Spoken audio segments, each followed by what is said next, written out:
অনেকে মনে করেন ইনভার্টার কিনলেই সব সমস্যার সমাধান, কিন্তু বিষয়টা সহজভাবে বুঝতে চাইলে এসির উদাহরণ দেখুন। ধরুন আপনি একটি 1.5 টন ইনভার্টার এসি কিনতে গেলেন, দাম প্রায় 65 থেকে 70,000 টাকা। আর একই ব্র্যান্ডের নন ইনভার্টার এসি পাবেন 45 থেকে 50,000 টাকার মধ্যেই, অর্থাৎ শুরুতেই প্রায় 20,000 টাকার পার্থক্য। তখন কোম্পানি বললে ইনভার্টার নিন, বিদ্যুৎ বিল অনেক কম হবে। শুনতে ভালো লাগলেও বাস্তব হিসাবটা একটু ভিন্ন। ধরুন আপনার এসি প্রতিদিন 10 থেকে 12 ঘন্টা চলে, কিন্তু একটানা নয়, কয়েক দফায়, ধাপে ধাপে। এই অবস্থায় ইনভার্টার এসির জন্য যে অতিরিক্ত 20,000 টাকা দিচ্ছেন, সেটি শুধু বিদ্যুৎ সাশ্রয় দিয়ে তুলতে কমপক্ষে 1 বছর সময় লাগতে পারে।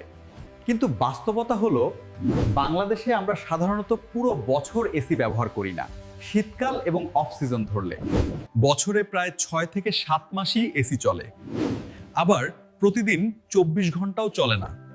ফলে সেই অতিরিক্ত টাকাটা উঠাতে 1 বছরের বদলে প্রায় 2 বছর বা তারও বেশি সময় লেগে যেতে পারে। তারপর আছে রক্ষণাবেক্ষণের ঝুঁকি। ধরুন 2 বছর পর ইনভার্টার এসির জটিল পিসিবি বোর্ড ভোল্টেজ ফ্লাকচুয়েশনের কারণে পুড়ে গেল, যেটা আমাদের দেশে খুব সাধারণ ঘটনা। তখন সেটি ঠিক করতে খরচ হতে পারে 15 থেকে 20,000 টাকা। অর্থাৎ 2 বছরে আপনি যে সাশ্রয় করলেন, সেটা এক মুহূর্তেই শেষ হয়ে যেতে পারে। অন্যদিকে নন ইনভার্টার এসির সুবিধা হলো, এগুলো তুলনামূলকভাবে সহজ প্রযুক্তির। লোকাল মেকানিক দিয়েও সহজে এবং কম খরচে সারানো যায়, আর পার্টসও বাজারে সহজেই পাওয়া যায়। তাই অনেক মধ্যবিত্ত পরিবারের জন্য একটি ঝুঁকিমুক্ত ও সাশ্রয়ী সমাধান।